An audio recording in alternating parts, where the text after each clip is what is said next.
Hoy vamos a hablar del cerebro, esa parte que tenemos todos los humanos, incluso no humanos, todos los animales, y que hace que seamos como somos. Buenos, malos, simpáticos, antipáticos, problemáticos, pacíficos y un montón de cosas. Aparte, el cerebro es bastante complejo, es uno de nuestros órganos más complicados de entender y quizás es el que menos se sabe cómo funciona. Nosotros queríamos hablar hoy de ese tema y lógicamente tenemos que contar con la presencia de un especialista como es el doctor Antonio García Linares. Buenas tardes, Antonio. Muy buenas tardes, Javier. Pues venimos un poco a estrujarte tu cerebro para que nos cuentes cosas sobre este órgano tan importante. Bueno, pues yo me dejo estrujar el cerebro, evidentemente, o al menos el conocimiento que contengo, ¿no? Algo así. Antonio, ¿tan complicado es entender el cerebro?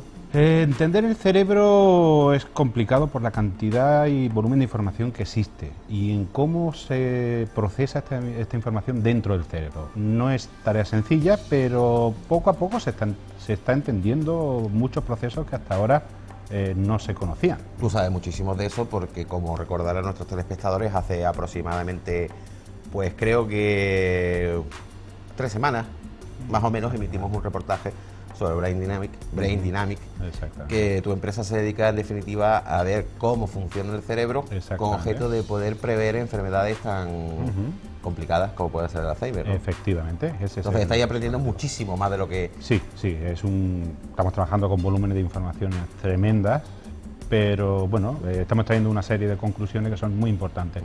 Más que nada, extraemos lo que es evidente dentro de todo el volumen de información tremendo que existe por todos lados. Bueno, pues una vez que te he introducido, para que nuestros telespectadores sepan con quién estamos hablando, mi pregunta es, ¿qué porcentaje del cerebro utilizamos? Porque se habla mucho, muchas veces se oye de que si un 10%, un 15%, pero realmente...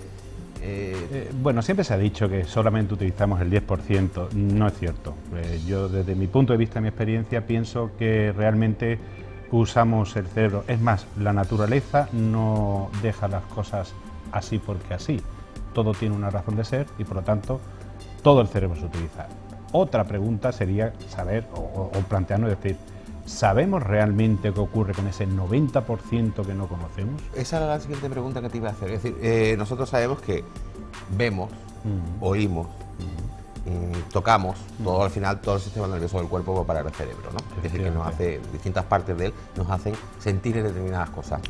Procesamos con las neuronas, comunicamos neuronas unas con otras. Pero, ¿tú crees que realmente el cerebro puede tener más funciones que aún no conocemos?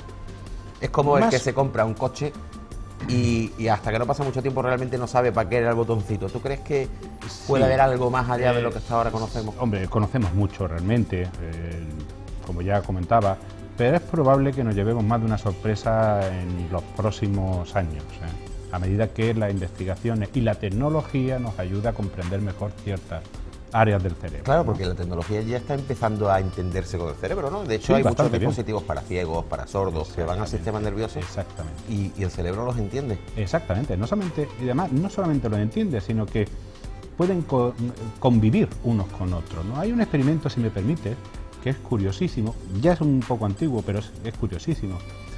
Y bueno, consiste en que unos científicos cogieron un microprocesador y juntaron dentro de un medio de cultivo una serie de neuronas en ese medio de cultivo. Bueno, pues cuando activaron ese microprocesador, pues las neuronas, las dendritas, esas conexiones que esas neuronas establecen unas con otras, fueron a parar a las patillas determinadas del microprocesador donde había ciertos voltajes determinados. No hay que olvidar que el cerebro funciona con electricidad. Bueno, y electricidad y sustancias químicas. Se dice que es una actividad electroquímica. Pero que funciona con corriente eléctrica. Sí, efectivamente. En definitiva hay una actividad eléctrica por debajo. La diferencia, claro, nuestros ordenadores son digitales, estos dispositivos son digitales y el cerebro es analógico. Ahí viene mi pregunta. ¿Se podría hacer alguna analogía entre el cerebro y un ordenador para que nuestros telespectadores, a grosso modo, entiendan de la potencia de la que estamos hablando? Sí, bueno, salvando las distancias, porque realmente estamos hablando de dos cosas absolutamente distintas.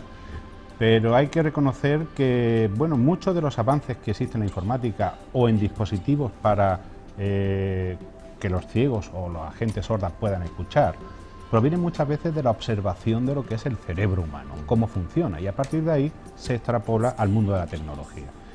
Pero sí, se pueden hacer algunas metáforas o algunas similitudes entre lo que es un sistema o lo que es el hardware y el software que estamos utilizando con respecto a lo que es el cerebro y el software que utiliza el cerebro, ¿no? Hay analogías, ¿no? A ver, por ejemplo, el cerebro sería el hardware. Efectivamente. Las neuronas serían... ¿Podría ser, por ejemplo, una red de procesadores? Que cada neurona sí. va a parecerse a un procesador. Yo casi me inclinaría a pensar más que el cerebro podría ser considerado, o sea, está formado por neuronas, como tú muy bien has dicho antes. Estas neuronas a su vez conectan unas con otras y así van formando redes de redes y redes y redes.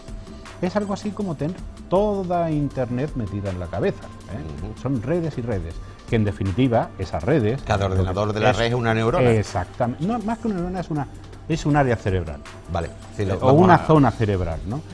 Y eso es lo que realmente lo hace importante, porque es capaz de, si un microprocesador, entre comillas, del cerebro se fundiera, las conexiones que hay alrededor son capaces, con el tiempo adecuado y con los métodos adecuados, sustituir al microprocesador. O sea, hablamos, para los que entienden de Internet, pues muy parecido a Internet, en el sentido de los routadores y el protocolo TCP/IP, que saben que fue un invento de los americanos, el Ministerio de Defensa, que lo que pretendía era, si esa red de ordenadores en algún momento era atacada por los enemigos y rompían las redes de una zona del país, automáticamente el tráfico se redirigía a través de otra, con lo cual no se perdía la información a más la destruida. ¿El cerebro hace lo mismo?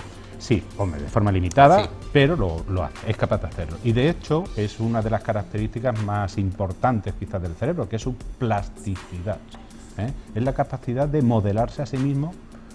Bueno, como decía Santiago Ramón de Cajal, cada hombre, si se lo propone, puede ser arquitecto de su propio cerebro. Claro, de hecho, el que pierde un sentido, por un accidente sobre todo, con el tiempo acaba potenciando el resto, ¿no? Es decir, el que pierde la visión tiene un oído envidiable, el que pierde el oído pues tiene una visión envidiable. Efectivamente. Eso es el propio cerebro el que lo hace, ¿no? No es nada ni genético, no viene heredado, sino que... No, es pura adaptación del puro ejercicio, ¿no? Es puro ejercicio, efectivamente. Es como los músculos o el corazón. O sea, quien mueve los músculos mueve el corazón. Pues el que hace sudokus o mantiene activo su cerebro, pues es una garantía de que vas a vivir al menos con una calidad de vida cerebral, por decirlo de alguna forma, mucho mejor que la... ¿Cuántas neuronas hay en el cerebro?